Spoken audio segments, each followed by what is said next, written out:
Ross Feingold is the former Asia chair for Republicans abroad. He joins us now from Taipei with more. Good to have you back with us, Ross. As we heard there, this is Trump's third criminal case that was handed before him in just 4 months. Typically at an arraignment, we expect the suspect to enter a plea. In this case, everyone's expecting him to plead not guilty. How are you expecting this initial stage of the trial to go? Correct. He'll plead not guilty, and then he'll immediately take to social media or go back on the road to rallies around the country. And his support is very, very strong. This is well documented. All the recent polling of likely Republican primary voters show tremendous support for Donald Trump. The next closest candidate is far, far behind. And the fundraising numbers are good, and he's able to fundraise successfully off of this. But that's what's worked in the past. The challenge that President Trump is going to have going forward is he needs to meet with his lawyers. They need to talk about defense strategies. And eventually he's going to need to show up in court. And there are going to be multiple trials. They might not necessarily be ongoing simultaneously, but it will take him off the road. He won't be able to go to rallies in some of the early primary states, depending on the dates of the trial. So at some point, something has to give. And when he's not on the road, not meeting voters, maybe some of his support will start to soften a bit, and it might be an opportunity for some of his Republican primary opponents. We know the special counsel Jack Smith's investigation had lasted more than 2 years, so he believes that there is a strong case against Trump in terms of these charges related to the Capitol riots and his alleged attempt to overturn the result of the 2020 election. Do you believe that he has a case to answer here? Will these charges stick?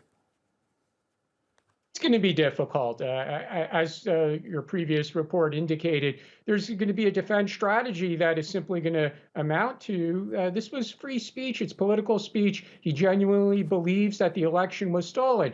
Then the prosecutors are going to say that he knew for a fact that it was not stolen. We're going to bring a whole bunch of witnesses who are going to testify that they told him it wasn't stolen, and various government agencies all said at the time that the election wasn't stolen. There wasn't enough fraud or other types of misbehavior to change the result. I think part of the challenge in the court of public opinion with these charges is it's challenging for people to understand what these charges are. Obstructing a proceeding? Well, Trump wasn't inside the Capitol. How did he obstruct the proceeding? But how did he really prevent people's votes from being counted? Again, he wasn't in the voting tabulation centers either.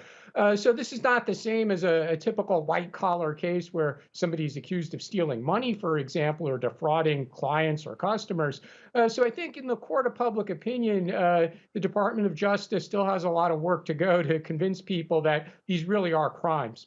And as you mentioned a little earlier, in terms of the court of public opinion, specifically those Republican supporters, the several legal challenges that Trump is currently facing seems to have done little to dent his support. He is, as you say, out in front in terms of the preferred presidential Republican nominee at this stage. But as the trial progresses, and perhaps as the damning evidence gets presented in this court in Washington, D.C., do you expect that to affect his popularity among Republicans?